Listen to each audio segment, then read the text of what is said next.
Assalamualaikum warahmatullahi wabarakatuh.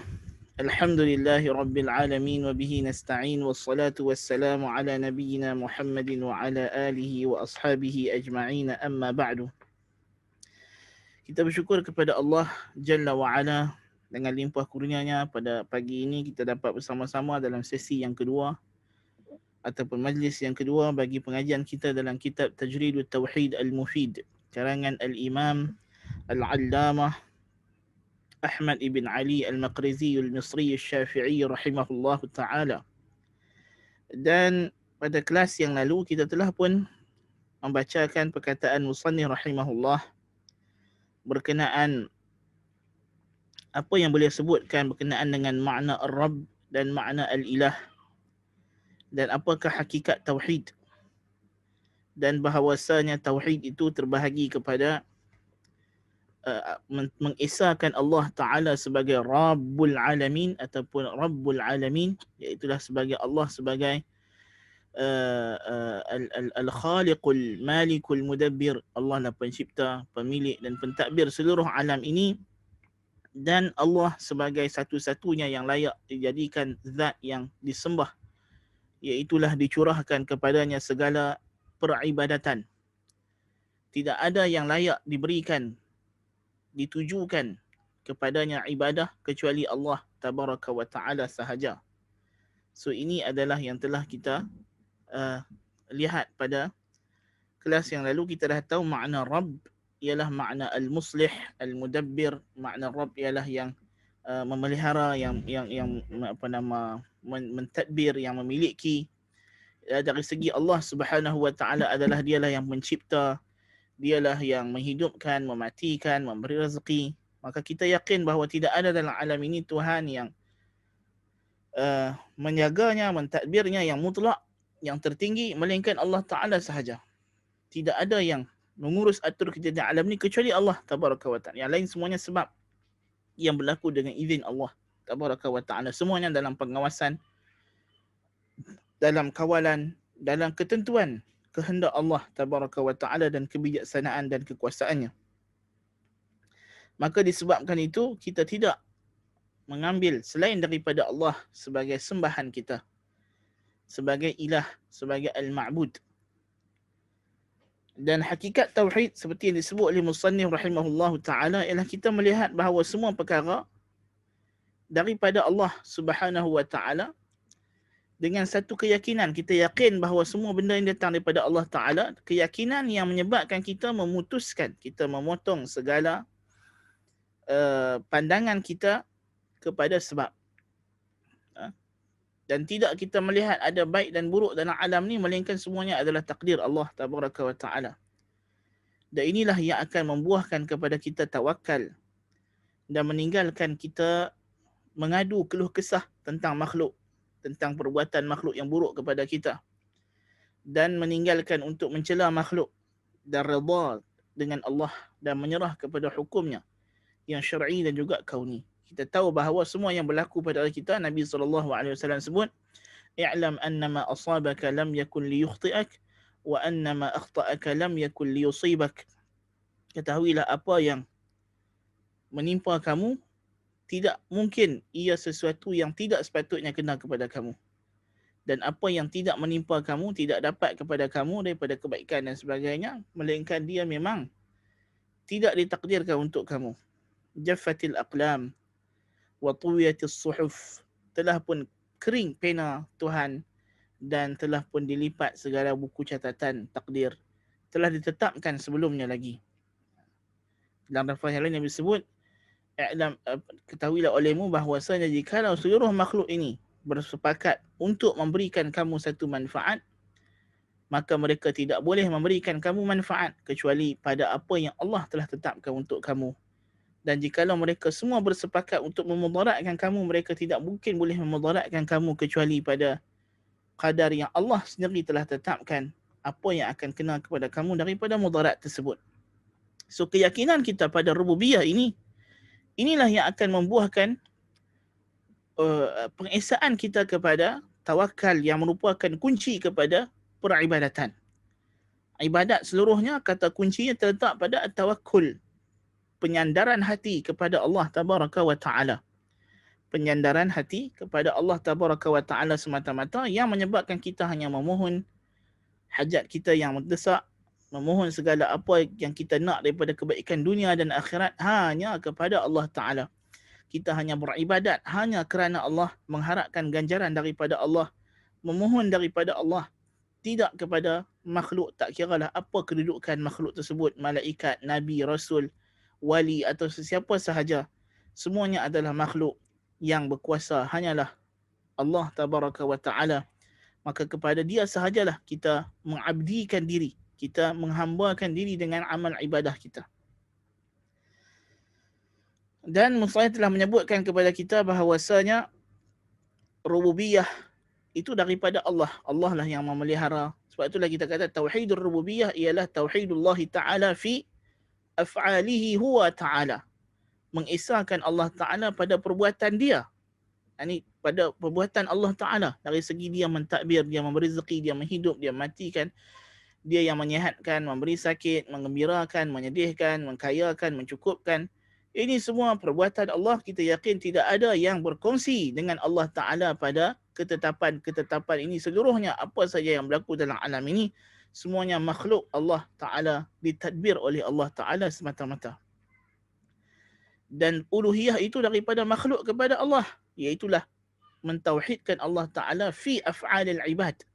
Mengesahkan Allah Ta'ala pada perbuatan makhluk dari sudut kehendak mereka, dari sudut al-qasd.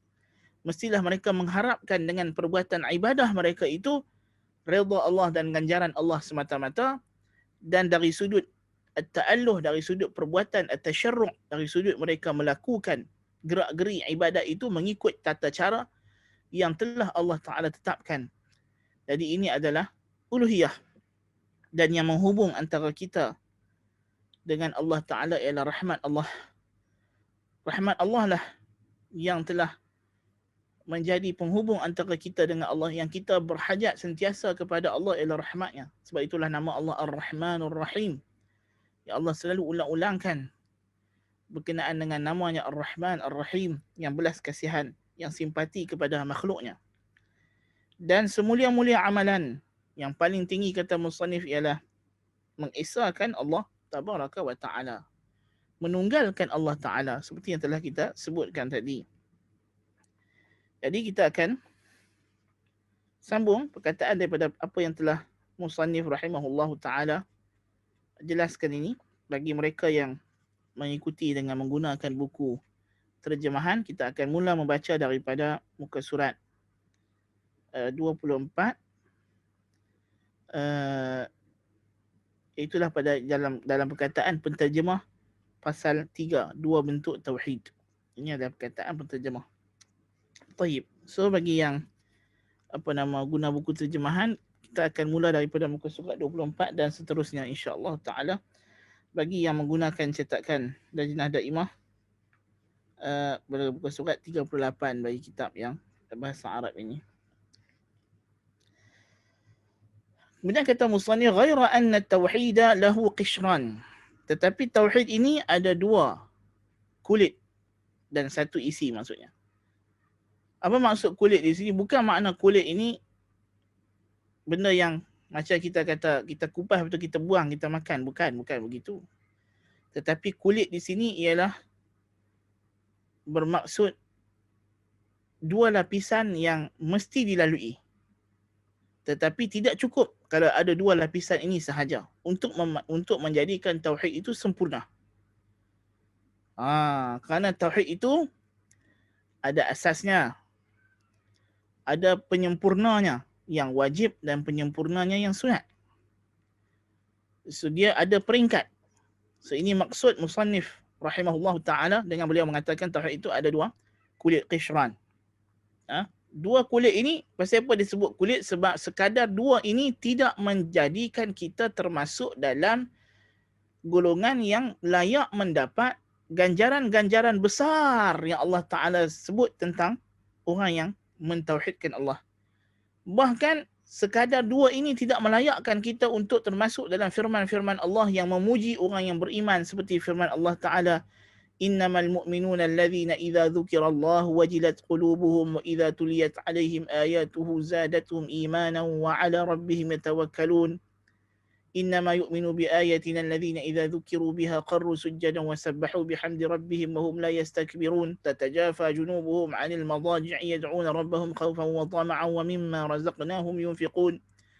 Dan banyak ayat-ayat yang memuji orang mukmin dan beriman, kerana ayat ini memuji orang mukmin yang telah mencapai ke tahap hakikat tauhid yang sempurna.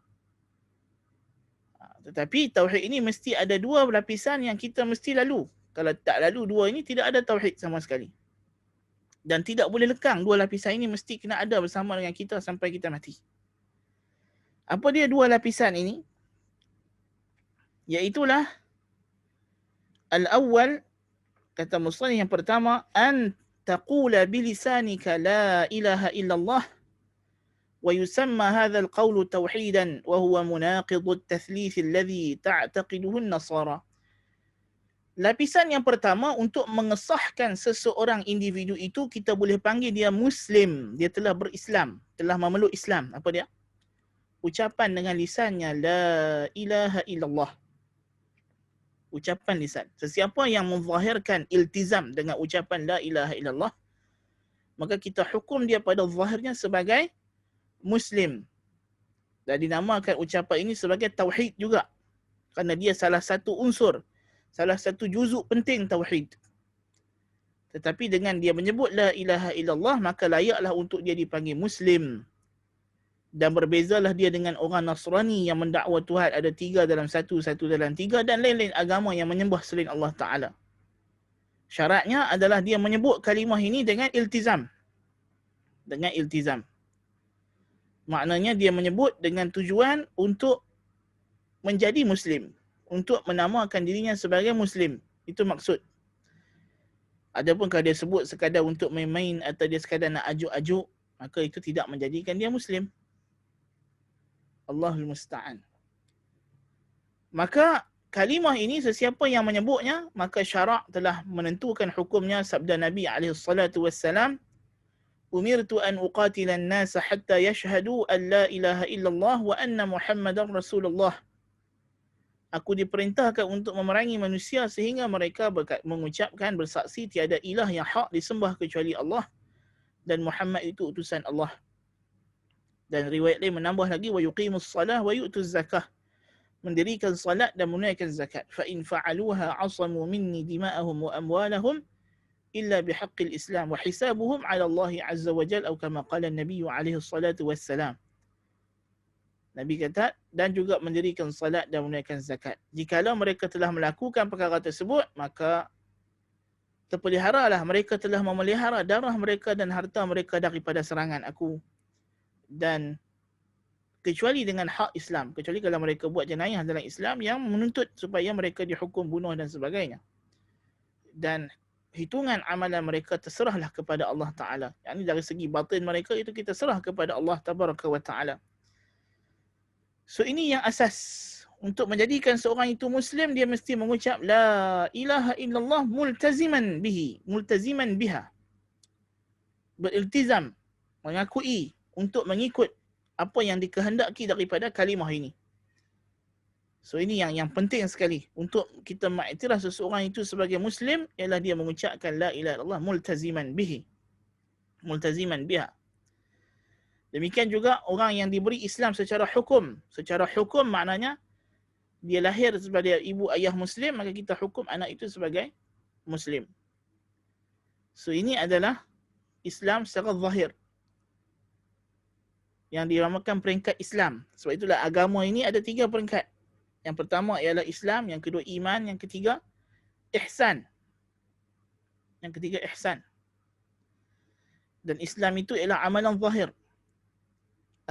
Jibril kata kepada Nabi SAW, akhbirni anil Islam. Maka jawab Nabi SAW, an tashhada an la ilaha illallah wa anna Muhammadar Rasulullah wa tuqimus salah wa tu'tiyaz zakah wa tasuma Ramadan wa tahujjal bait in istata'ta ilaihi sabila. Islam itu ialah engkau bersaksi tiada ilah yang hak kecuali Allah, Muhammad utusan Allah, mendirikan salat, kau tunaikan zakat, engkau berpuasa bulan Ramadan dan kau kerjakan haji jika engkau mampu.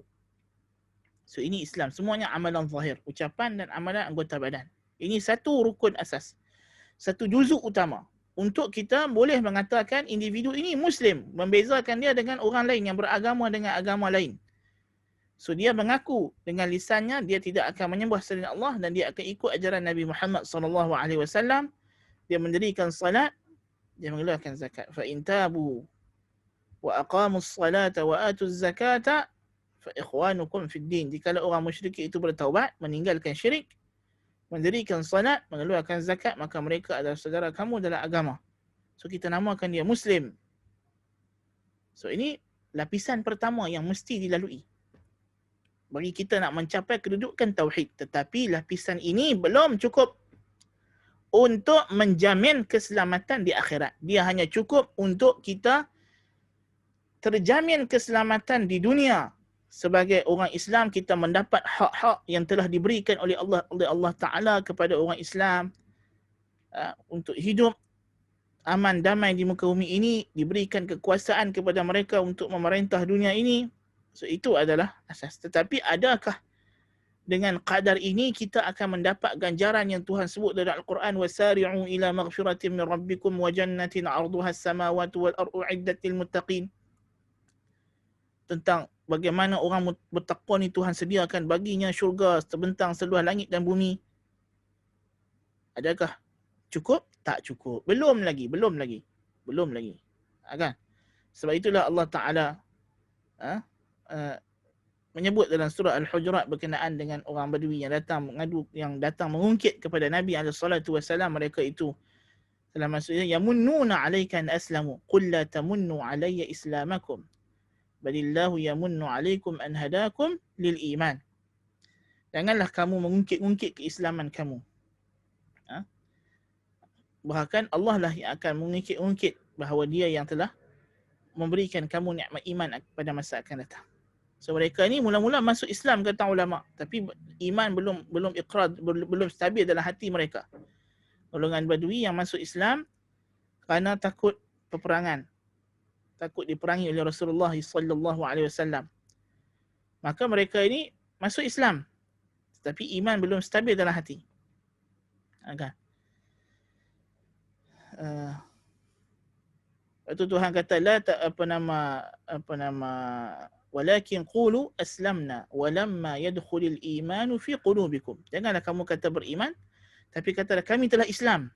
Kami telah menyerah diri secara zahir kepada Allah dan Rasulnya, kepada hukum Allah dan hukum Rasulnya. Tetapi iman belum masuk dalam hati kamu. Kamu sekarang masuk Islam, pasal apa? Kamu dah kalah perang. Kamu tengok semua orang dah kalah, semua orang Arab dah jatuh dengan Nabi SAW, kamu masuk Islam. Tapi iman akan datang lepas ni, bila kamu beramal. Jadi ini kita kena faham. Syubhat golongan liberal hari ini, dia cuba nak pesongkan kita daripada kefahaman yang sahih. Dia kata kita tak nak paksa orang untuk beriman. Memanglah, kalau you sebut ayat beriman, betul lah. Kita disuruh menyeru orang kepada Islam. Dakwah kepada Islam. Nabi sebut kepada orang musyrikin Quraisy, qulu la ilaha illallah tuflihu. Katalah olehmu la ilaha illallah, kamu berjaya. Ya am, qul la ilaha illallah kalimatun uhaju laka biha indallah. Hai pakcik, hai Abu Talib pakcikku, sebutlah la ilaha illallah, kalimah yang aku akan bela kamu depan Allah Ta'ala nanti. Nabi nak kita sebut la ilaha illallah hatta yashhadu an la ilaha illallah wa anna Muhammadar Rasulullah. Falyakun awwalu ma tad'uhum ilayhi syahadata an la ilaha illallah. Hendaklah perkara pertama yang kamu panggil, kamu serukan mereka kepada agama Islam ini, wahai Mu'adz bin Jabal, ialah persaksian tiada ilah yang hak disembah kecuali Allah sahaja. So kita menyeru kepada Islam. Setelah dia Islam, kita ajarkan dia iman, maka Allah akan masukkan ke dalam hatinya iman secara berperingkat-peringkat. Sehinggalah akhirnya bila dia beramal dengan Islam dan dia mengukuhkan iman dalam hatinya, dia akan mencapai dasar ihsan, dia akan mencapai tingkat ihsan. Ihsan itu ialah apabila Islam dan iman sudah selari. Tidak ada lagi double standard. Jadi ni kita tengok apa musannif kata. وهذا التوحيد يصدر أيضا من المنافق الذي يخالف سره جهره. Tauhid yang pertama ini sekadar mengucap la ilaha illallah boleh jadi ia dilakukan oleh golongan yang kita panggil munafik. Golongan yang hakikatnya memang mereka tidak ada keazaman untuk beriltizam dengan la ilaha illallah, tetapi mereka hanya mengucapkannya sebagai pura-pura. Tetapi bagi kita sebagai orang yang manusia biasa yang tidak mengetahui perkara ghaib, yang wajib bagi kita adalah kita mengiktiraf dia sebagai Muslim secara zahir. Apa yang disebut sebagai munafik? Munafik ini ialah orang yang berpura-pura masuk Islam. Dia kata, ya saya nak masuk Islam, saya mengiktiraf Muhammad Rasulullah, saya nak ikut ajaran Islam. Tapi bila sampai masa dan waktunya yang dituntut untuk dia mengikut perintah Allah, dia tak mau. Dia orang munafik. Jadi kita tak boleh suka-suka hukum orang sebagai nifaq, sebagai munafik. Kecuali telah zahir padanya tanda-tanda yang jelas. Allahu Akbar kabira. Tentulah orang munafik ni tidak akan tahan lama. Kita akan nampak lama kelamaan. Fala ta'rifannahum fi lahnil qaul. Kamu akan kenal mereka pada gaya bahasa cakap mereka, kata Allah Ta'ala. Cara orang munafik bercakap itu akan memberikan kita petanda bahawa dia ni bukan Muslim yang sebenar. Dia hanya berpura-pura Islam. Jadi ini maksud munafik. Munafik ni orang kafir yang mendakwa, mengaku Islam. Mengaku secara zahirnya dia beriltizam dengan hukum Islam, tetapi hakikatnya dia tidak mau beriman dengan Allah Tabaraka wa Ta'ala. So lapisan pertama, sekadar mengucap la ilaha illallah, kita boleh kata dia Muslim. Tapi adakah dia mukmin yang Allah janjikan pada dia segala ganjaran-ganjaran yang besar, yang hebat-hebat? Belum. Ini baru lapisan pertama. Berkongsi pada lapisan ini Muslim yang hakiki dan Muslim yang mendakwa sahaja, yang namakan sebagai munafik. Yang mana hakikatnya mereka ni orang kafir. Bahkan orang munafik, kata Allah Tabaraka wa Ta'ala, Inna Allah jami'ul munafiqina wal kafirina fi jahannam jami'a. Allah akan himpunkan orang munafik dan orang kafir dalam neraka sama-sama. Innal munafiqina fi darkil asfali minan nar. Tuhan kata orang munafik berada di neraka yang paling bawah. Jadi dia mengucap la ilaha illallah tapi dia munafik. Tidak menjadi faedah kepada dia ucapan dia kerana dia hakikatnya berbohong. Dia berdusta, dia tidak pun beriman dengan Allah dan Rasulnya. Dia hanya mengaku dengan lisan tetapi dia tidak mau beramal dengan hukum hakam Allah Tabaraka wa Ta'ala. So itu adalah lapisan pertama daripada lapisan-lapisan tauhid yang mesti dilalui. Bukan kita kata bila kata oh hak ni tak payah lalu lah sebab orang munafik pun sama. Tak. Ini yang pertama, peringkat pertama. Saringan pertama untuk mengeluarkan kita daripada agama-agama lain kepada penamaan Islam. Untuk sah kita dipanggil Muslim.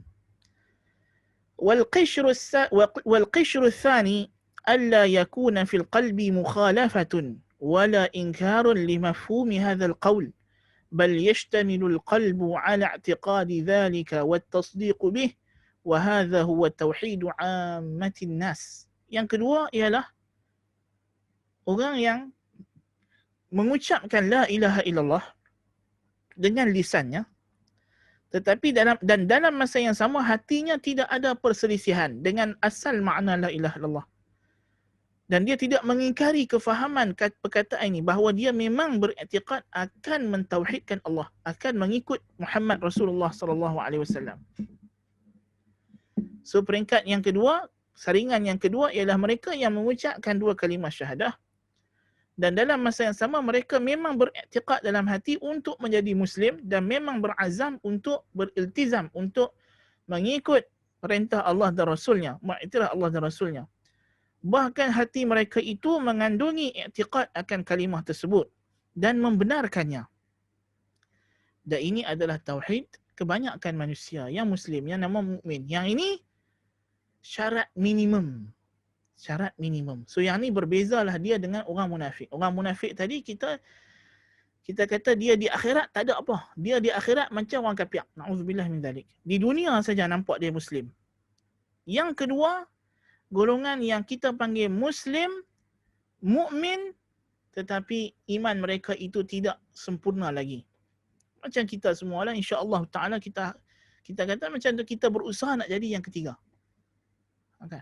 Peringkat yang kedua ini, yang ini adalah orang yang memang masuk Islam, yang bukan bohong, yang bukan pura-pura. Dan dia ni mungkin masih lagi ada dosa, masih lagi ada maksiat, masih lagi buat perkara-perkara yang menyelisih perintah Allah, mengikut kadar kekuatan iman masing-masing. So yang kedua ni golongan yang ada iman, tapi imannya belum kukuh. Iman sudah masuk dalam hati. Maknanya dia sudah sudah percaya dan yakin bahawa Islam ni memang hak, memang benar. Aku memang nak jadi orang Muslim, aku memang nak ikut Islam. Ada. Tapi dia masih lagi memerlukan pengajian dan pembelajaran. Sebab itu kita kata, tak ada masalah orang nak masuk Islam sebab nak kahwin, orang nak masuk Islam sebab itu ini. Kita tugas kita, kalau dia kata saya nak masuk Islam, kita ajak dia 2 kalimah syahadah, kita isytihad dia Muslim. Lepas itu Allah Ta'ala akan bimbing dia. Allah akan pastikan kalau dia memang jujur, ikhlas, kalau Allah Ta'ala nak dia dapat hidayah, walaupun niat asalnya mungkin ada bercampur dengan nak habuan dunia, lama kelamaan dia akan nak akhirat. Tak?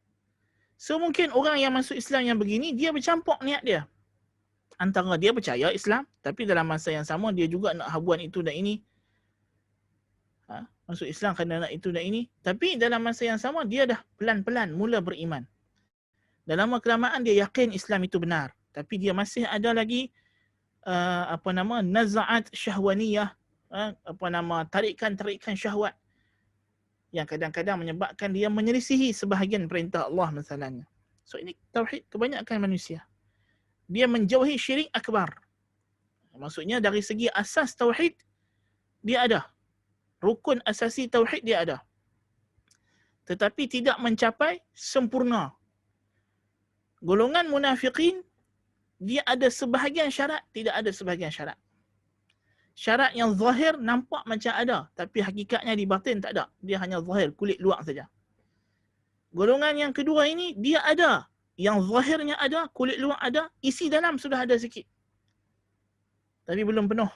Isi sudah mula ada, tapi belum penuh. Kalau kita kata derian, dia dah ada kulit. Kalau yang pertama tadi, golongan munafiqin, kulitnya tengok Masya Allah, besar, berat. Kopek-kopek, tak ada isi, kosong. Golongan yang kedua, isi durian dalam tu dah mula duk jadi. Dia sudah ada kulit, isi sudah mula duk berkembang. Tapi belum masak, belum matang lagi. Ini kita kata umpama. Sebab tu ulama' tasawuf suka buat perumpamaan dengan kulit ini. Bukan makna bila mereka buat perumpamaan kulit, maknanya benda tu tak penting. Tapi mereka nak habaq macam tu lah. Kan? Ada orang, kita nampak dia di luar Muslim, tapi rupa dalam tu isi busuk, kulat, tak boleh makan. Tak ada isi. Kalau kita kata, kalau kita orang Malaysia, kita buat macam buah durian. Makna buka-buka durian, tak ada isi, kosong. Pangsa aja. Golongan yang kedua, isi duk ada, tapi tak berapa nak besar. Ulas halus-halus lagi, duk berkembang lagi. Mungkin dia akan tekat tu saja, lepas tu dia luruh.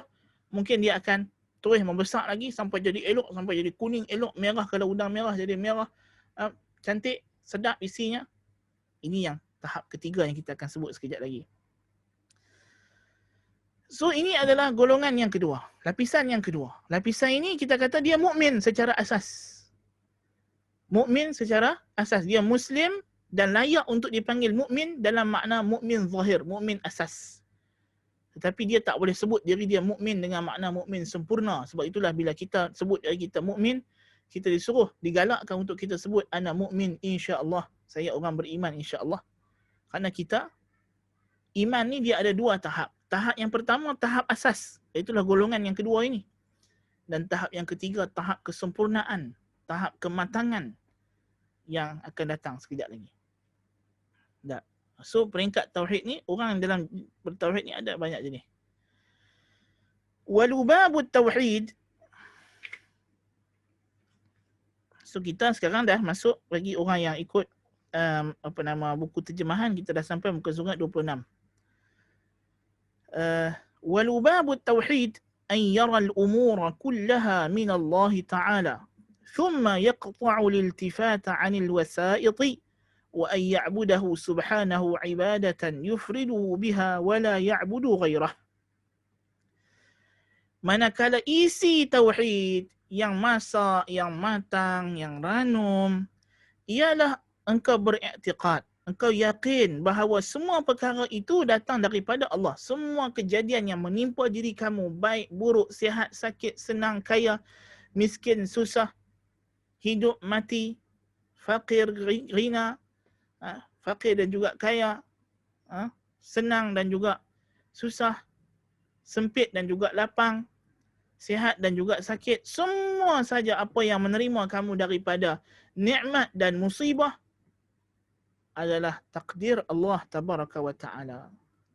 Kemudian engkau memutuskan daripada beralih daripada perbuatan duk memandang, duk melihat-lihat kepada sebab, kepada perantara, dan engkau mengabdikan diri, engkau menyembah Allah Subhanahu wa ta'ala dengan peribadatan yang engkau esahkan dia dengannya, yang engkau tidak sembah kecuali dia sahaja. Golongan yang kedua tadi pun dia tak syirik, dia hanya sembah Allah. Tapi dia masih ada pandangan-pandangan kepada sebab. Mungkin dia masih lagi mengeluh, rasa tak senang kalau ada musibah yang jadi pada dirinya, dia masih lagi ada rasa nak marah dekat orang. Kalau jadi benda-benda tak elok pada dia, masih lagi nak cari salah orang. Bila jadi musibah kepada dia, dia masih lagi pandangan pertama dia ialah hang punca. Dia masih ada lagi jadi macam itu. Bila dia dapat satu nikmat, dia masih lagi dalam hati dia seronok dengan orang yang bagi. Bukannya Allah yang mai dulu dalam minda dia. Manusia dulu. Lepas tu, ataupun bersamaan. Walaupun dari segi zahirnya dia tidak buat syirik. Dia tak adalah sembah berhala ke apa, tak ada. Tapi dia masih lagi, dan orang ni masih dalam khatar, masih dalam bahaya. Dia masih lagi boleh dipengaruhi oleh syaitan untuk pergi buat syirik. Ini kebanyakan orang. Nas'alullah al-afiyah. Adapun golongan yang ketiga ini yang telah mencapai maqam tahqiqut tauhid. Dalam hadis Nabi SAW, Nabi kata, sab'una alfan min ummati yadkhuluna al-jannata bighairi hisabin wala azab. 70,000 daripada umatku akan masuk syurga tanpa hisab dan azab. Siapa mereka? Nabi kata, hum la yastarqun wala yaktawun wala yatatayyarun wa ala rabbihim yatawakkalun. Mereka tidak minta dijampi, mereka tidak la yastarqun wala yaktawun, tidak berubat dengan besi panas, tidak ada i'tiqad sial pada benda-benda yang dianggap sial, dan mereka bertawakal kepada Allah. Golongan ini menghimpunkan apa yang kita panggil sebagai asas tauhid, kesempurnaan tauhid yang wajib dan kesempurnaan tauhid yang sunat. Yang sunat. Kesempurnaan tauhid yang sunat ada dua peringkat. Yang pertama, al-amalu bin nawafil, melakukan amalan-amalan yang memang nafilah, yang memang sunat. Yang kedua, tarku al-makruhat wa fudulil manhi wa fudulil mubahat. Allahu akbar kabir. Yang kedua, meninggalkan benda-benda yang makruh dan benda harus yang berlebihan.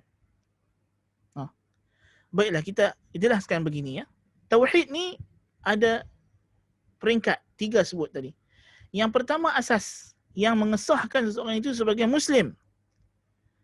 Yang kedua, yang menyempurnakan kesempurnaan wajib, tetapi dia masih ada kekurangan pada kesempurnaan yang sunat.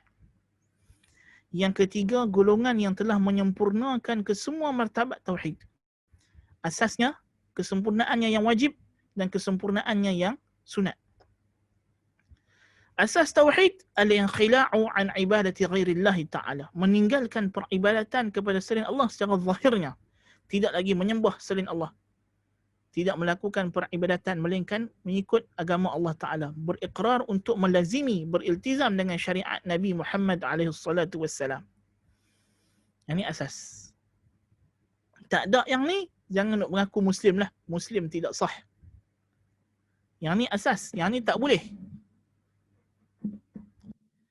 Yang ini asas yang tidak ada orang yang boleh mengaku Islam melainkan dia kena ada benda ini. Kalau dia tidak ada yang asas ini, janganlah dia nak mengaku Islam ke apa ke, tak payah. Yang kedua, ialah dia kena ada kamalul wajib. Kamalul wajib maknanya kesempurnaan tauhid yang wajib. Dia kena buat apa yang Tuhan wajibkan. Dan tinggal apa yang Tuhan larang dengan larangan tahrim, larangan haram. Ini buat yang wajib, tinggal yang haram. Ini kesempurnaan wajib. Kamalul wajib dia panggil. Kamalul wajib.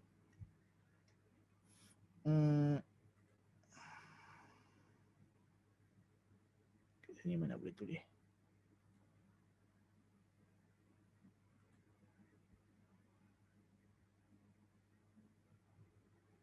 Dia macam tak ada whiteboard ke apa. Oh, sini.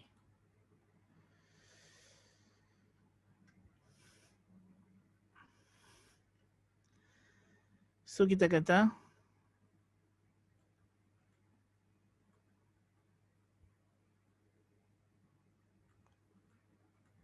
tauhid. Sekejap tulis senang. Tulis ni tak lawa.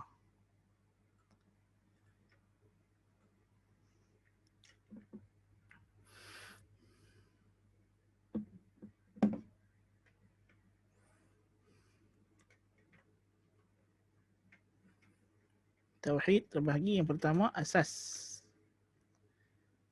Yang kedua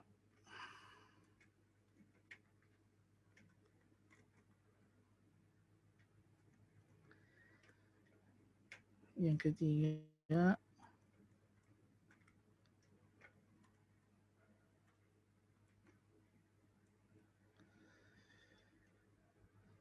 asas ni apa dia? Iaitulah penyaksian dua kalimah syahadah. Meninggalkan syirik.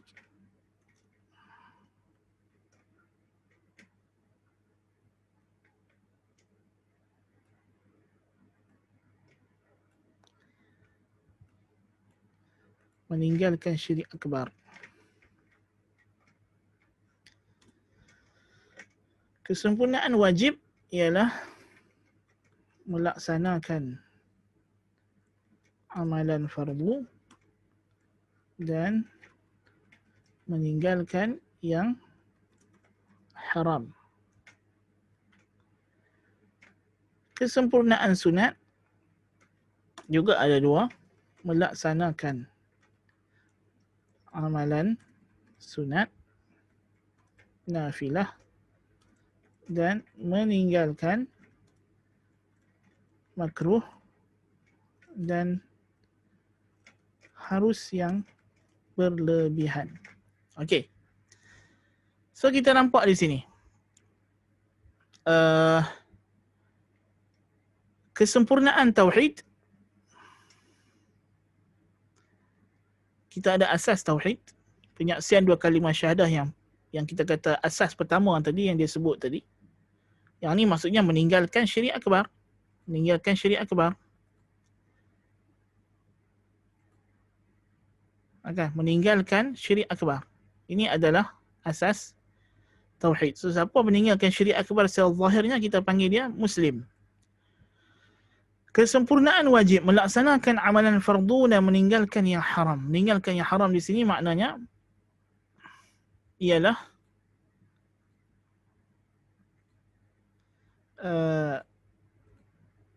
apa larangan Allah Ta'ala. Fardu yang paling utama sekali ialah rukun Islam yang empat, itulah salat, puasa, zakat dan haji, dan juga lain-lain fardu. Meninggalkan yang haram, meninggalkan zina, meninggalkan dosa-dosa besar. Beriktikad akan haramnya dosa-dosa yang kecil. Dengan makna kalau dia iktikad, dia akan bertaubat, dia akan istighfar. Sebab dosa kecil tak mungkin kita boleh tinggalkan total. Ini akan melazimi kita sampai ke akhir hayat. Allahul Musta'an. Tapi kita akan cover dia dengan amalan-amalan fardu dan amalan-amalan sunat. Kesempurnaan sunat. Ini yang kita isi. Melaksanakan amalan sunat nafilah dan meninggalkan makruh dan harus yang berlebihan. So kalau kita tengok dalam hadis yang Nabi SAW sebut tadi, ya,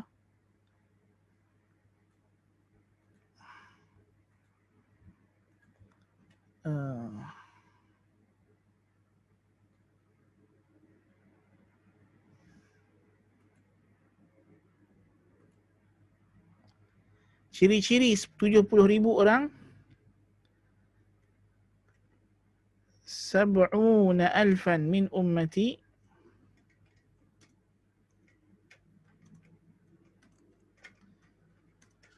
yadkhuluna al-jannah bighairi hisabin wala azab. Apa ciri-ciri Nabi sebut? Yang pertama, Nabi kata la yastarqun. Yang kedua, wala yaktawun. Yang ketiga, wala yatatayyarun. Yang keempat, wa ala rabbihim yatawakkalun. Tayyib, cuba kita fahami makna hadis ini.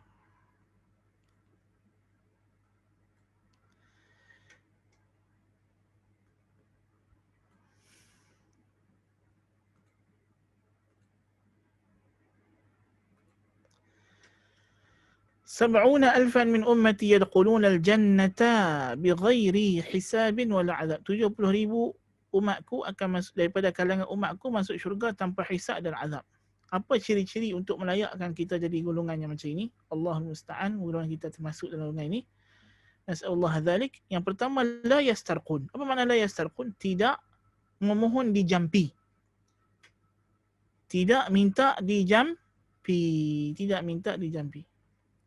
Maksud tidak minta dijampi di sini, jampi yang syar'i. Makna kalau dia sakit, dia tidak suruh orang jampi, dia jampi diri dia sendiri. Dia tidak mencari-cari orang untuk jampi. Jampi yang syar'i, Al-Quran dan Sunnah. Yang kedua, tidak berubat dengan besi panas. Wala yaktawun. Wala yatatayyarun. Dan tidak beriktiqad sial.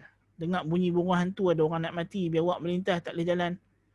Wa ala rabbihim yatawakkalun. Dan kepada Tuhan mereka sahajalah mereka bertawakal, menyerah diri, bersandar segala harapan. Hakikatnya, tiga-tiga perkara ini adalah takrifan kepada tawakal. Takrifan kepada tawakal. Tetapi dia berbeza-beza peringkatnya. Wala yatatayyarun ni wajib. Kalau seorang itu ada tatayyur, tawakalnya calar, rosak.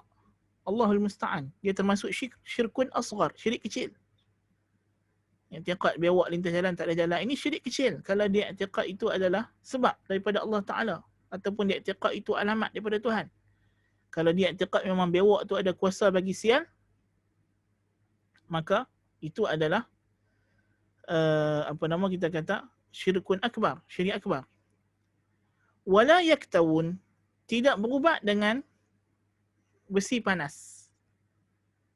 Maksudnya ada penyakit tertentu macam luka apa semua, kita nak hentikan luka dengan besi panas. So yang ini Nabi SAW sebut dalam hadis yang lain, syifa'u ummati fi thalath. Fi thalath. Penawar penyakit bagi umatku 3 perkara. Kan? Fi thalath.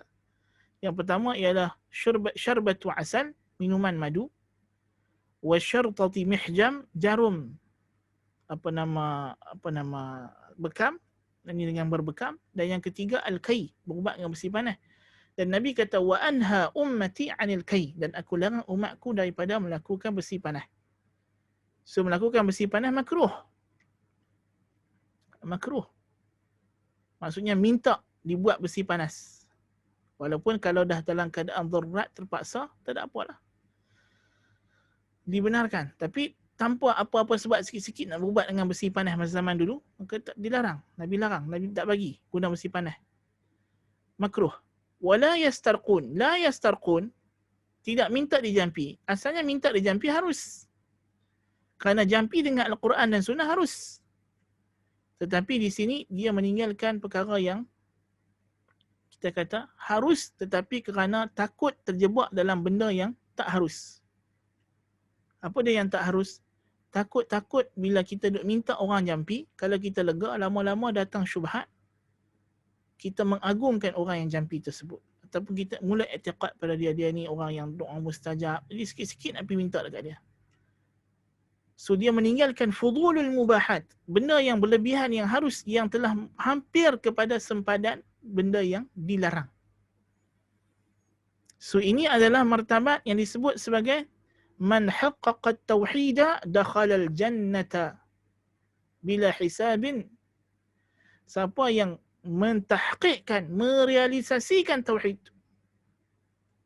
iaitulah mensucikan tauhid daripada syirik asghar dan akbar, daripada maksiat, dosa besar dan kecil, dan daripada bid'ah dan syubhat. So ini adalah sempadan untuk kita jaga diri kita daripada terjebak ke dalam perkara tersebut. Ini kita telah ulas dulu dalam perbincangan kita dalam kitab Tauhid. Ada bab yang khusus yang telah musannif rahimahullah ta'ala, Syekh Muhammad bin Abdul Wahhab telah jelaskan masalah ini. Ala kulli hal, kita nak bagi tahu kata ini adalah lubuk tauhid dan kemuncak tawakal yang tertinggi. Tawakal ialah asas kepada tauhid. Kalau tidak ada tawakal langsung kepada Allah, batal tauhid dia. Ini asas tauhid. Yani kita yakin bahawa semua perkara dalam alam ini, sama ada yang baik ataupun yang buruk, adalah takdir Allah. Itu wajib. Itu asas tauhid. Jadi kita hanya melakukan perkara itu mengikut kehendak Allah dalam rangka yang Tuhan benarkan.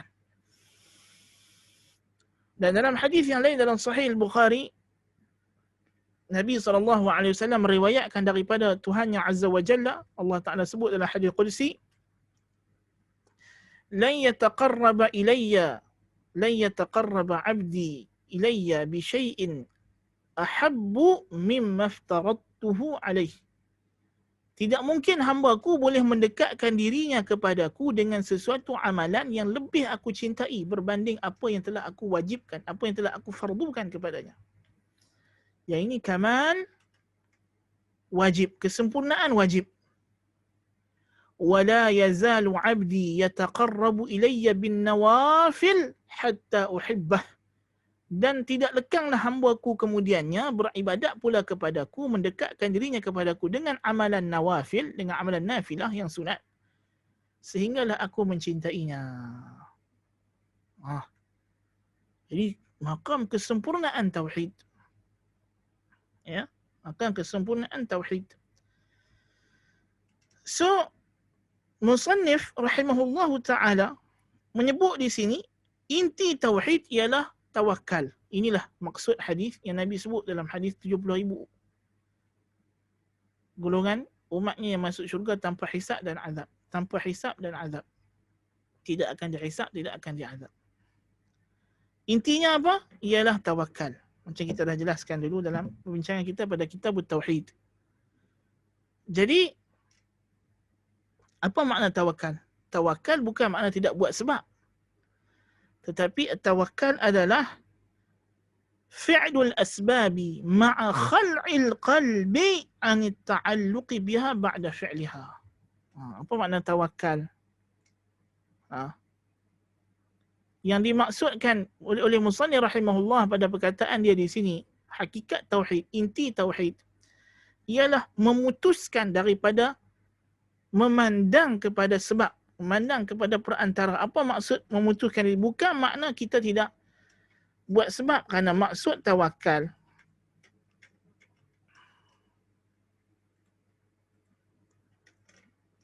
hakikat tawakal, inti tawakal, konsep tawakal adalah melakukan sebab yang syar'i, yang dibenarkan syarak,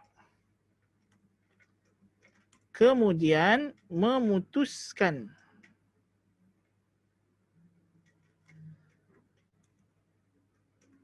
hubungan dengan sebab yang telah digunakan. Setelah itu, maknanya apa tuan-tuan dan puan-puan? Macam ni lah. Kita orang sakit COVID-19 sekarang ni, kan? Kita disuruh berusaha, kita disuruh berubat, kita disuruh kuarantin, kita disuruh PKP, PKPB dan sebagainya. Dari segi syarak, bukanlah pasal peraturan kerajaan, tapi dari segi syarak. Okey. Tapi sehari petang dia akan umum. Jadi nurse, doktor-doktor, merawat apa semua. Selagi petang dia akan bagi tahu jumlah sembuh sekian-sekian mengatasi jumlah penjangkitan baru. So kalau orang yang tawakal, apa perkataan pertama yang akan keluar daripada mulut dia? Alhamdulillah, segala puji bagi Allah. Kita dah buat sebab. Sebab bukan untuk terima kasih. Frontliners, backliners, pertahanan tengah, depan, kiri, kanan, semua ni sebab. Kita gunakan mereka. Tetapi setelah kita dapat nikmat, yang kita syukuri hanyalah Allah Azza wa Jalla. Kita tidak lagi memandang kepada sebab. Inilah barisan hadapan, tengah, belakang kita. Mereka lah pertahanan kita. Mereka lah. Ini semua tidak ada tawakal. Nas'alullah al-afiyah. Tawakal yang hakiki, yang sebenar-benar tawakal yang dikatakan lubut tauhid, inti tauhid, kita hanya memandang kepada mun'imun ni'am, penganugerah nikmat, iaitulah Allah Ta'ala. Sebab macam mesin ATM. Macam mesin ATM. Kita baru saja bincang bab ini dalam kitab Tauhid berapa bab lepas. Berkenaan perkataan laula fulan, apa semua itu kita dah bincangkan.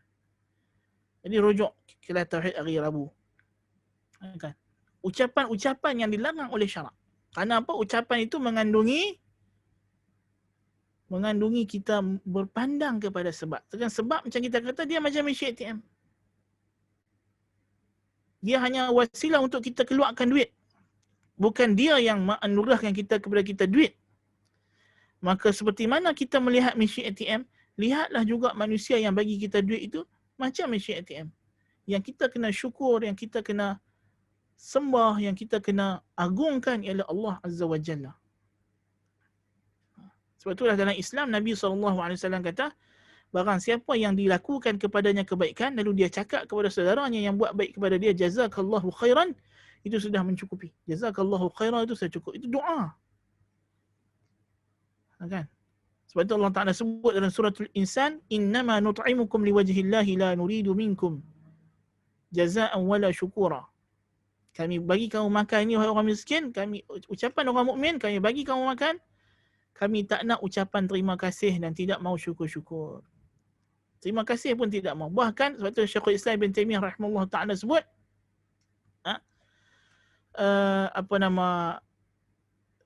ucapan kalau kita buat baik kepada orang dengan sekadar kita sebut nanti doakan saya pun sudah dianggap kita mengharapkan balasan. Tak perlu. Kerana syarak dah suruh dia doakan dengan ucapan jazakallahu khairan. Kita tak mengharap ganjaran makhluk sama sekali. Ucapan terima kasih pun kita tak harapkan. Maka ini adalah lubut tauhid. Walaupun orang yang dibuat kepadanya ma'ruf, kita dianjurkan oleh syarak untuk ucap terima kasih. Setelah kita mengucapkan alhamdulillah. Kita makan sedap, lepas kita makan terima kasih masak ke? Alhamdulillah dulu. Alhamdulillah dulu apa benda pun. Lepas tu nak kata terima kasih masak ke apa kata pulang. Tapi sudah makan alhamdulillah dulu. Apa pun alhamdulillah, biasakan lisan kita dengan alhamdulillah sebelum kita nak ucap apa pun. Orang bagi duit, bagi tolong kita, biasakan lisan kita sebelum kita kata terima kasih, alhamdulillah dulu. Dengar hari ni jumlah sembuh lebih banyak daripada jumlah yang kena, alhamdulillah dulu. Lepas tu nak terima kasih tak apalah. Jadikan makhluk itu secondary, kerana memang mereka itu memang secondary pun. Mereka hanya sebab untuk alat untuk digunakan. Bukannya mereka yang memastikan benda itu berlaku. Bukan. Kan? Jadi ini kita kena faham. Uh,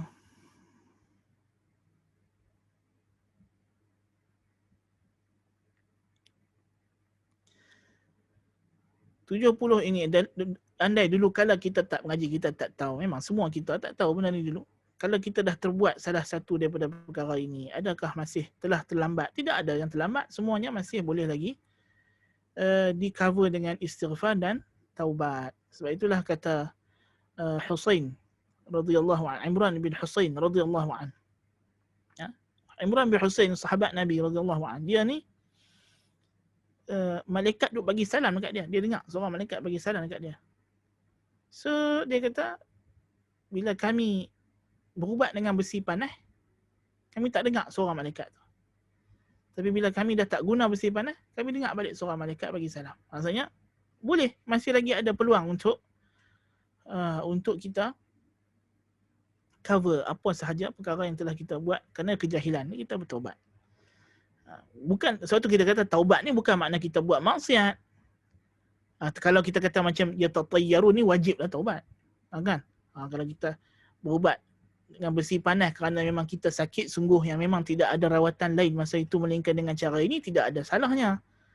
Tapi yang kebanyakan masyarakat Melayu terjebak ni lah, la yastarqun ni.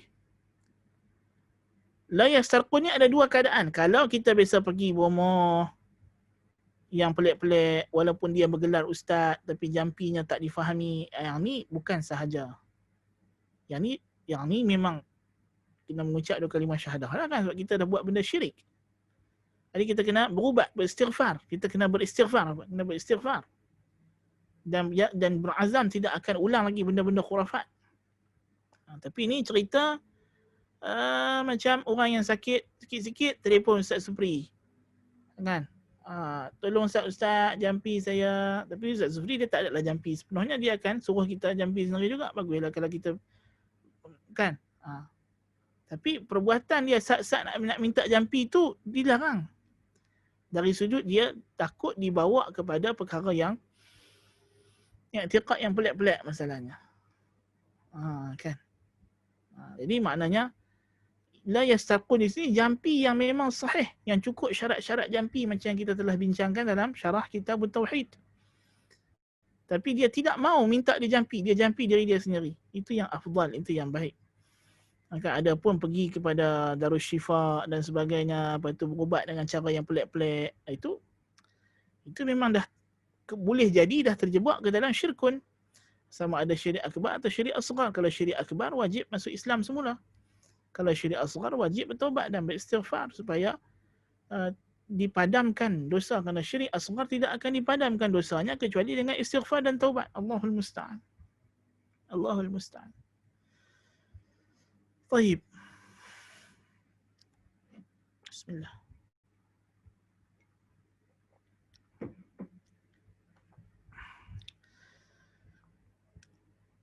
So ini maksud memotongkan hubungan kita dengan sebab. Jadi maknanya kita tidak lagi memandang sebab itu berulang-ulang kali. Dan sekadarnya, pada kadar yang syarak benarkan sahaja kita gunakan sebab tersebut. Wa yakhruju an hadha at-tauhid ittiba'ul hawa.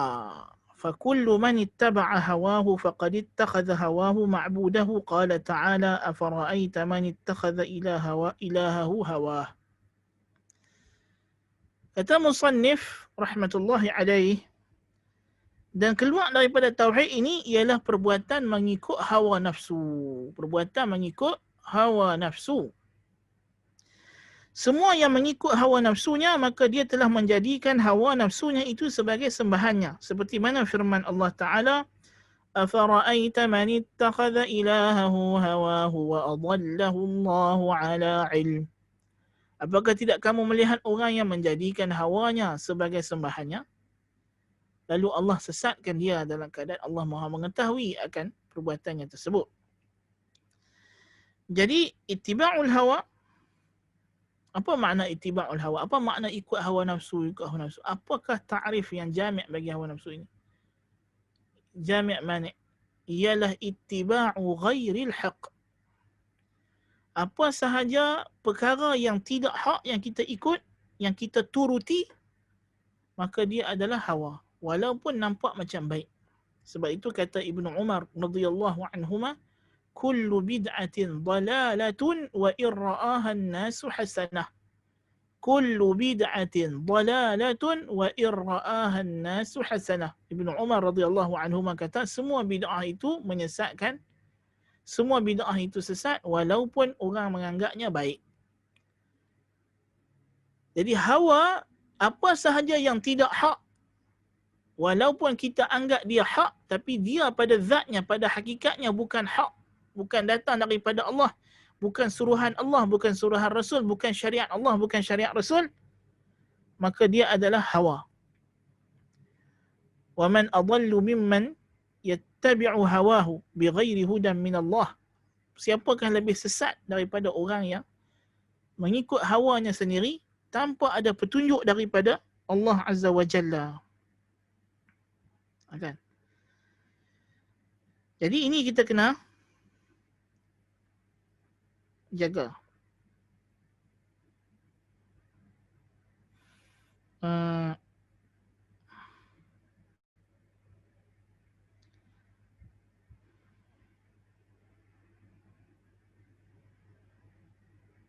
Wa man adallu mimman ittaba'a hawahu bighairi hudan min Allah. Tuhan kata, wa man adallu mimman ittaba'a hawahu bighairi hudan min Allah.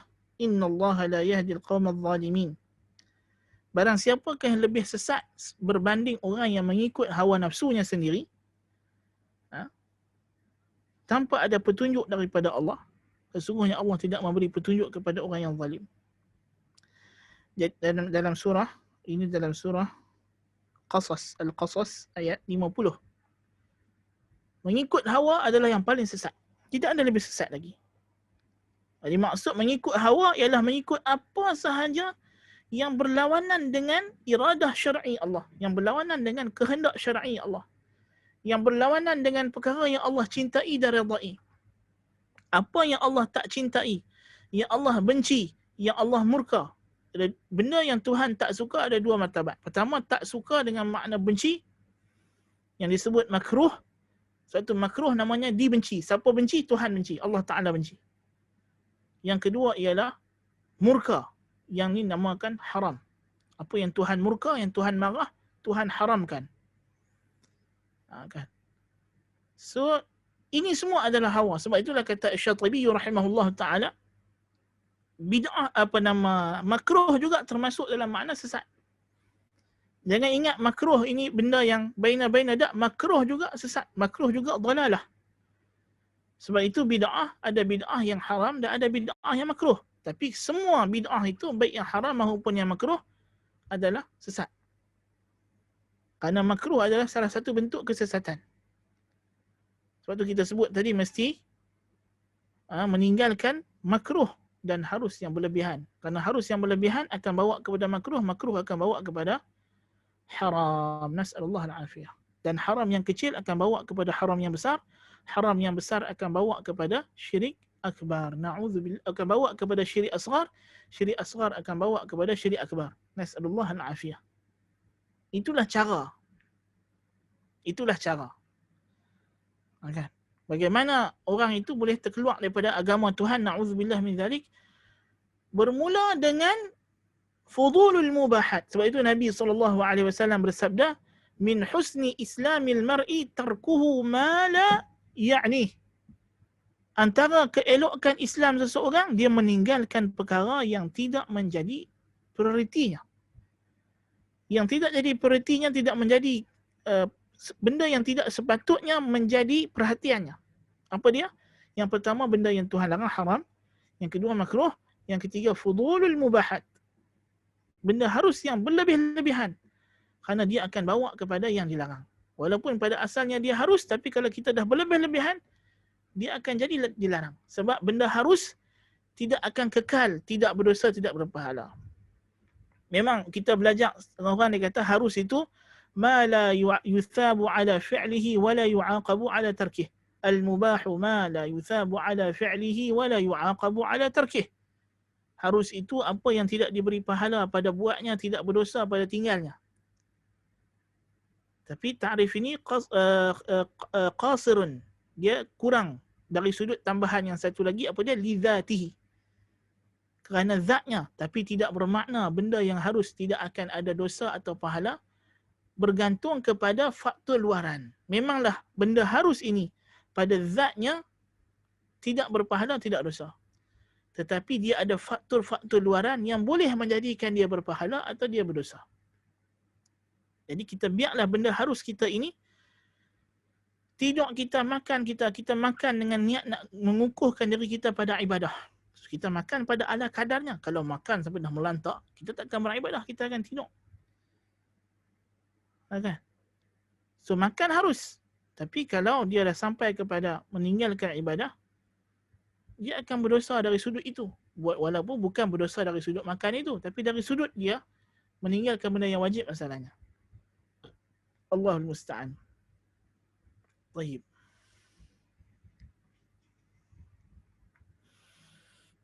Kelas kita ni habis pukul 9 suku. 9:30. Lupa dah.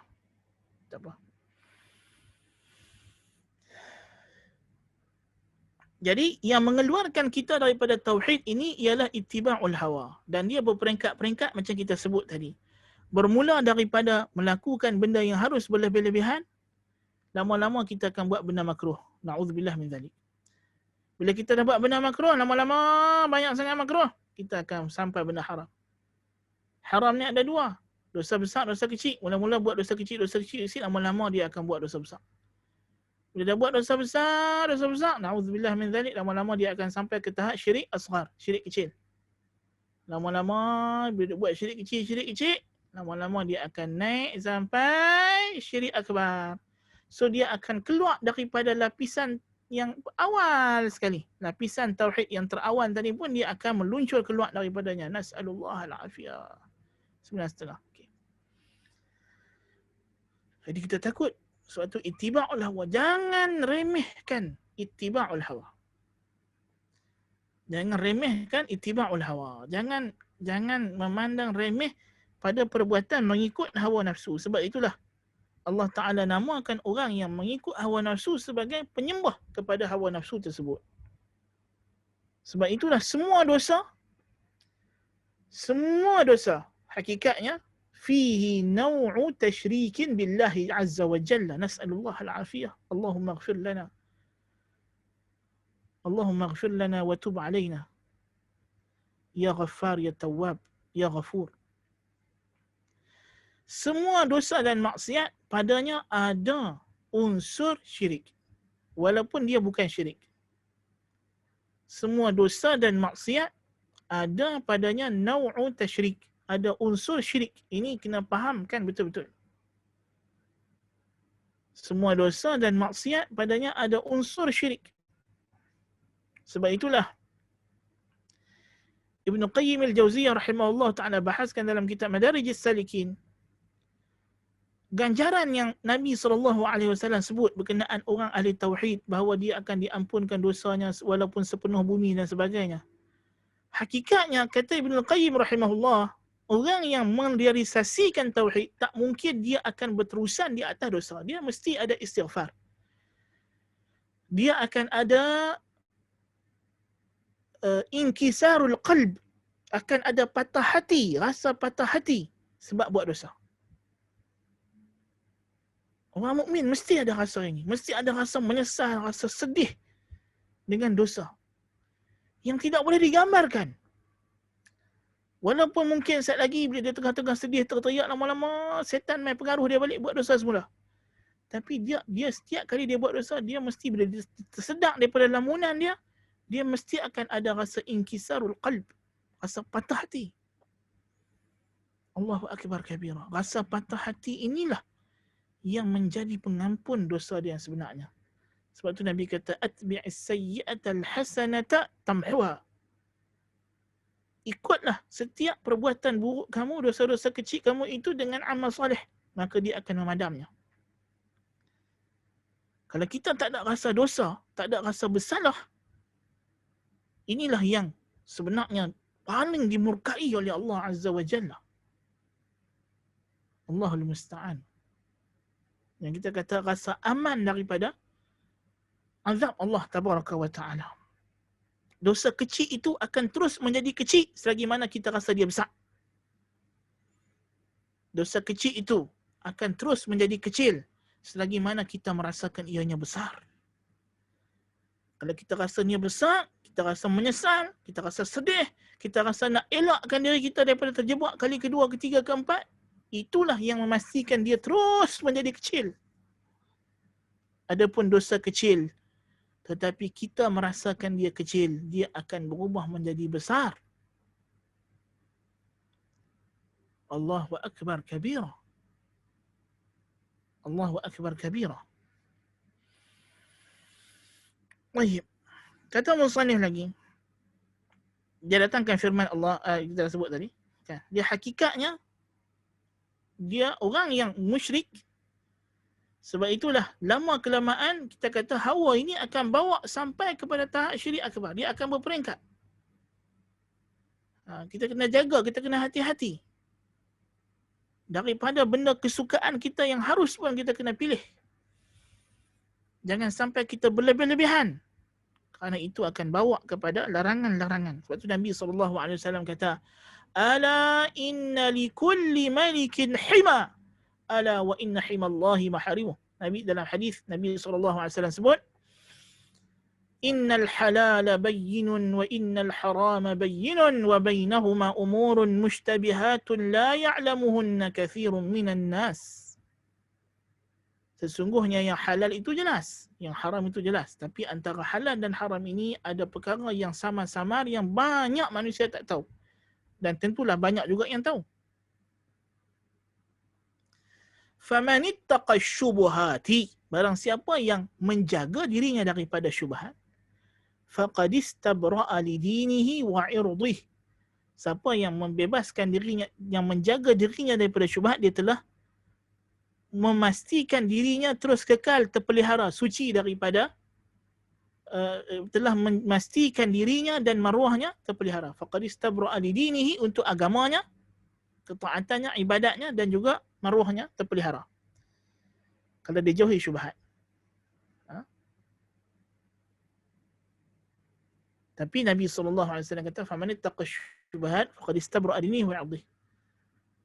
Tapi barang siapa yang tidak menjauhkan dirinya daripada syubhat, apa yang akan berlaku? Dia hampir akan terjebak dalam larangan Allah Ta'ala. Karra'i yar'i hawlal hima. Macam Nabi kata, seperti orang mengembala kambing, bawa kambing dia pergi meragut di kawasan yang dekat dengan kawasan larangan. Kawasan larangan. Kita bawa kambing kita ragut bersebelahan, dekat sangat dengan pagar kebun orang. Yushiku an yarta'a fih. Hampir sahaja kambing dia, unta dia, lembu dia akan teroboh masuk dalam kebun orang tadi. Ala inna likulli malikin hima, ala wa inna himallahi maharimuh. Semua raja-raja ada dia punya kawasan larangan. Kawasan larangan Allah ialah apa yang diharamkan. Nak kena jaga tu. Nak kena jaga. Kan? Allahu Akbar kabira. Wa idza ta'ammalta 'arafta anna 'abida as-sanami lam ya'budah.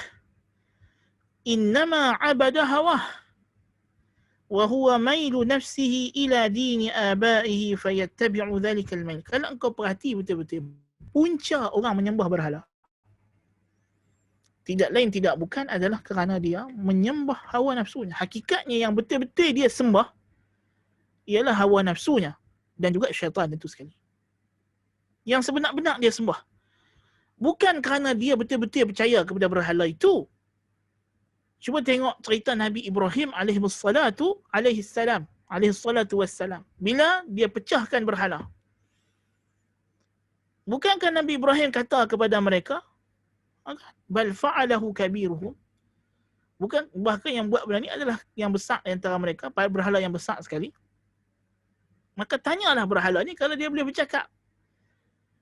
Bukankah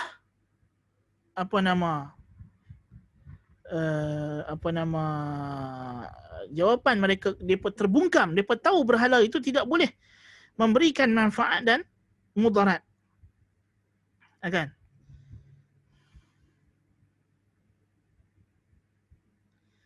Antaranya kita boleh tengok dialog Nabi Ibrahim dengan ayah dia dalam surah Maryam.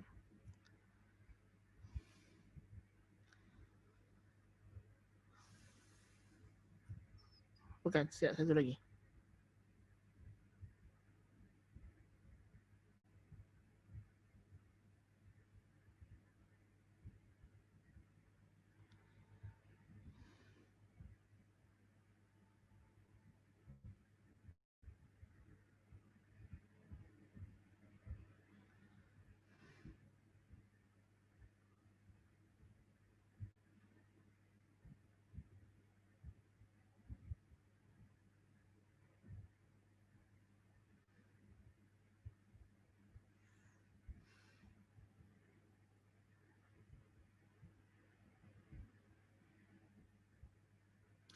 Dalam surah Anbiya Allah sebut, وَلَقَدْ آتَيْنَا إِبْرَاهِيمَ رُشْدَهُ مِنْ قَبْلُ وَكُنَّا بِهِ عَالِمِينَ إِذْ قَالَ لِأَبِيهِ وَقَوْمِهِ مَا هَذِهِ التَّمَاثِيلُ الَّتِي أَنْتُمْ لَهَا عَاكِفُونَ قَالُوا وَجَدْنَا آبَاءَنَا لَهَا عَابِدِينَ. Tengok tu. Kami telah wahyukan kepada Ibrahim kematangannya, kebenarannya, petunjuknya sebelum ini, dan kamilah yang paling tahu berkenaan Ibrahim. Ketika mana dia berkata kepada ayahnya dan kaumnya, "Ma hadhihi tamathilul lati antum laha akifun?" Apa dia patung-patung yang hampa duduk iktikaf di tepi, di dekat-dekat dia ni? Yang hampa duduk dekat patung, duduk beribadat ni, apa dia? Patung ni apa benda? Allahu akbar. Jawapan kaum Nabi Ibrahim, ayah dia apa dia? Qalu wajadna aba'ana laha abidin. Macam ni lah yang kami jumpa nenek moyang kami duk buat. Ini adalah jawapan yang paling konkret dia pun boleh bagi. Hakikatnya itu. Hanya kerana nak ikut nenek moyang. Wa idza qila lahum ittabi'u ma anzala Allah qalu bal nattabi'u ma alfayna alayhi aba'ana. Dalam surah Al-Baqarah, Tuhan kata bila dia kata kepada mereka, ikutlah apa yang kami turunkan. Ikutlah apa yang kami turunkan. Dia kata, bahkan kami nak ikut apa yang kami dah terbiasa nenek moyang kami buat. Bal nattabi'u ma alfayna alayhi aba'ana. Awalau kana aba'uhum la ya'qiluna syai'an wa la yahtadun. Tuhan kata, nak ikut lagi ke nenek moyang? Kalau nenek moyang tu tidak berfikir dengan betul, tidak waras dan tidak mendapat hidayah. Inilah semua rasul-rasul dihujat, dilawan oleh kaumnya dengan hujah mereka yang paling famous sekali. Ajitana lina'budallaha wahdahu wa nadhara ma kana ya'budu aba'una. Adakah hang datang ni nak suruh kami sembah Allah Ta'ala saja dan tinggal apa hak nenek moyang kami sembah? Hak nenek moyang kami ni penting sekali. Satu musannif kata apa? Iaitulah yang dia sembah hakikatnya hawa nafsu yang macam mana? Iaitulah kecenderungan dirinya kepada agama nenek moyangnya. Lalu dia ikut fayattabi'u dhalikal mailah. Dia ikutlah kecenderungan itu. Inilah dia syubhat. Abu Talib membela Nabi SAW. Bersusah payah mempertahankan agama Nabi SAW. Kemudian bila Nabi nak ajak dia masuk Islam, apa dia kata? Apa yang syubhat yang Abu Jahal bagi dekat dia? Atarghabu an millati Abdul Muttalib? Abu Talib, hang tak suka dah ke dengan agama Abdul Muttalib Pak. Itu yang menyebabkan dia kata huwa ala millati Abdul Muttalib. Dia nak mati atas agama Abdul Muttalib. Nas'alullah al-afiyah. Hawa. Kenapa? Kerana Abu Talib daripada awal lagi ketika dia membela Nabi SAW, dia membela kerana hawa. Suatu hawa ini walaupun benda tu betul tak bagi faedah. Bela Nabi betul. Bagus, sayang Nabi bagus. Tapi Abu Talib sayang Nabi sebab asabiyah. Sebab Nabi anak penakan dia. Dah jadi adat jahiliah. Keluarga kita, asalkan dia keluarga kita, dia betul ke? Dia salah ke? Kita kena bela dengan nyawa kita. Ini anak penakan aku. Tak kira dah dia betul, dia salah, aku kena bela. Bukan kerana daripada awal dia mengharapkan wajah Allah. Abu Bakar As-Siddiq radhiyallahu an, dia kawan Nabi, permainan Nabi daripada kecil. Kawan sepermainan Nabi daripada kecil. Tapi Allah Ta'ala kata, وَسَيُجَنَّبُهَا الْأَتْقَى الَّذِي يُؤْتِي مَالَهُ يَتَزَكَّى وَمَا لِأَحَدٍ عِنْدَهُ مِنْ نِعْمَةٍ تُجْزَى إِلَّا ابْتِغَاءَ وَجْهِ رَبِّهِ الْأَعْلَى وَلَسَوْفَ يَرْضَى. Surah Al-Lail. Surah ni turun berkenaan dengan Abu Bakar As-Siddiq radhiyallahu an. Tengok Tuhan kata Abu Bakar, apa yang dia nak? Illa ibtigha'a wajhi rabbil a'la. Abu Bakar hanya nak memandang wajah Tuhannya sahaja. Dia tidak mengharapkan lain. Dia buat semua benda ini kerana nak ganjaran Allah Ta'ala. Maka berfaedahlah dia. Cintanya pada sahabatnya Muhammad sallallahu alaihi wasallam berfaedah sebab dia mencari redha Allah Ta'ala. Itu yang musannif dah sebut. Awal kitab kita baca minggu lepas. Apa musannif kata?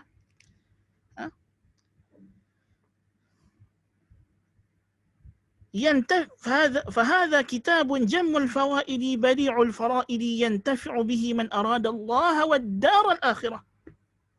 Kitab ni hanya beri manfaat bagi orang yang nakkan Allah dan hari akhirat. Tauhid ni hakikatnya tauhid hanya beri manfaat kepada orang yang nakkan Allah dan hari akhirat. Yang memang nakkan dirinya sebagai hamba Allah. Siapa yang nak memperhambakan dirinya kepada Allah, Allah akan bimbing dia. Baik.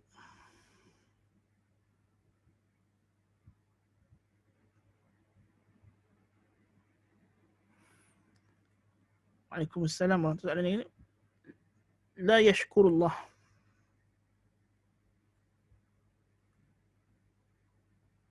Tulisan yang betul dia adalah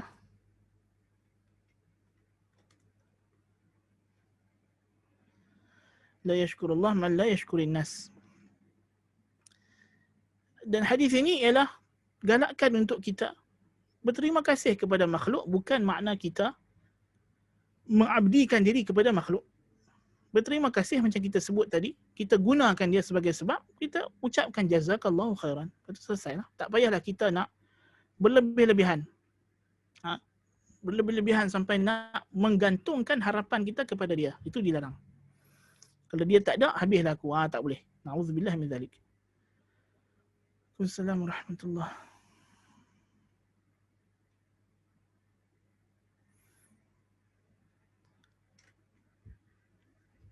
Salat di masjid seperti tempat tabligh.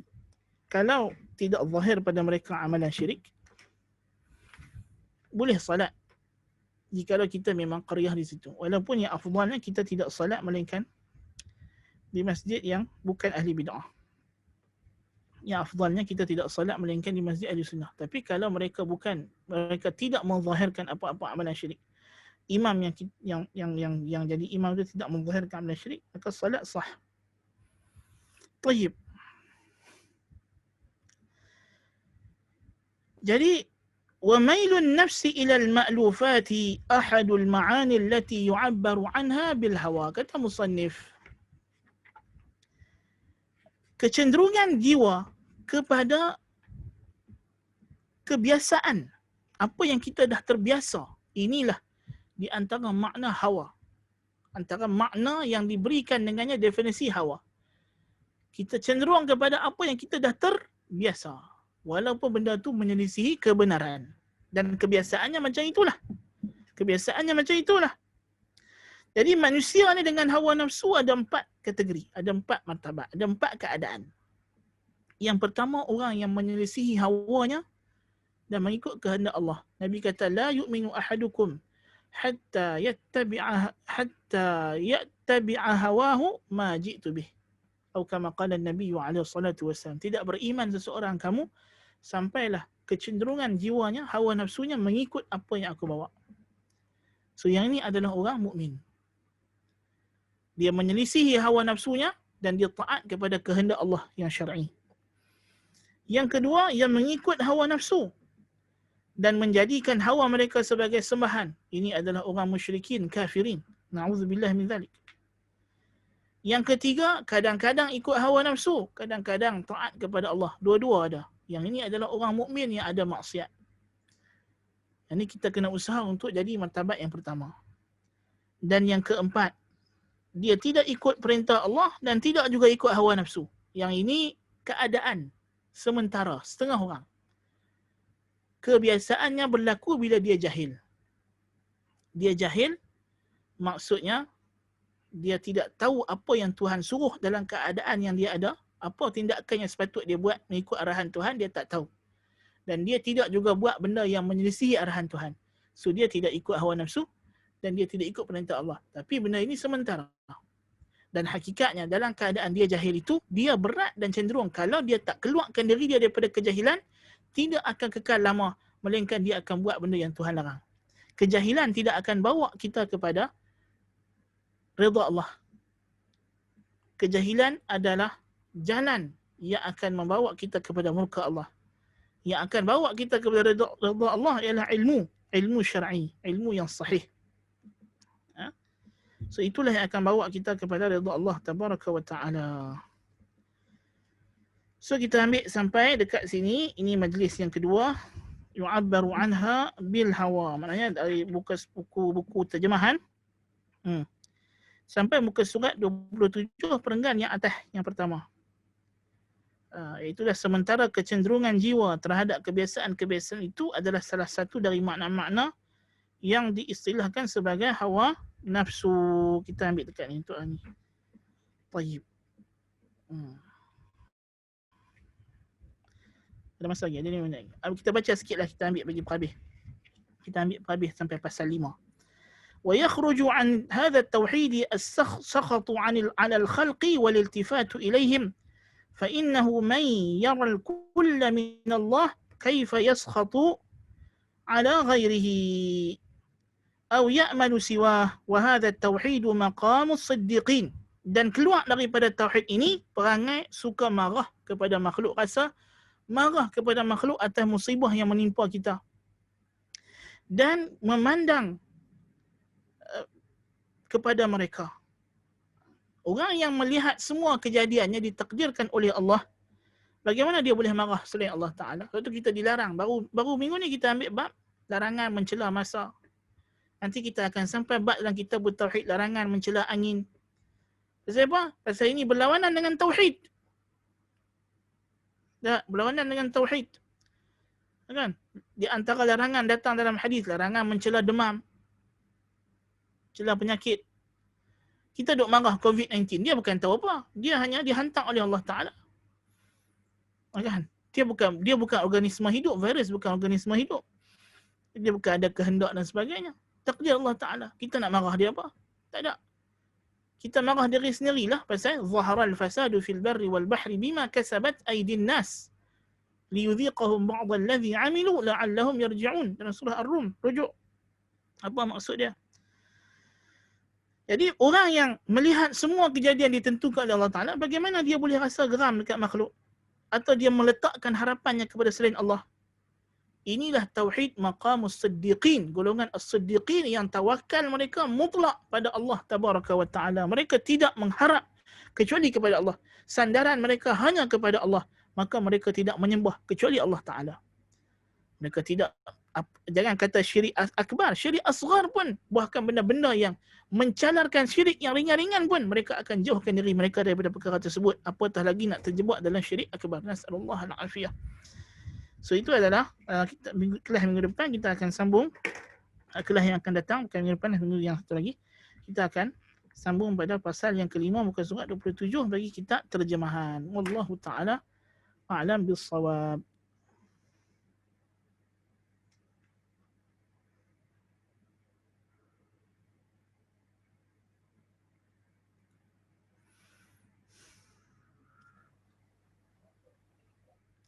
Ustaz, tak ada soalan dah. Okey.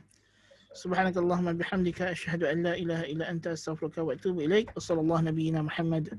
Wassalamualaikum warahmatullahi wabarakatuh.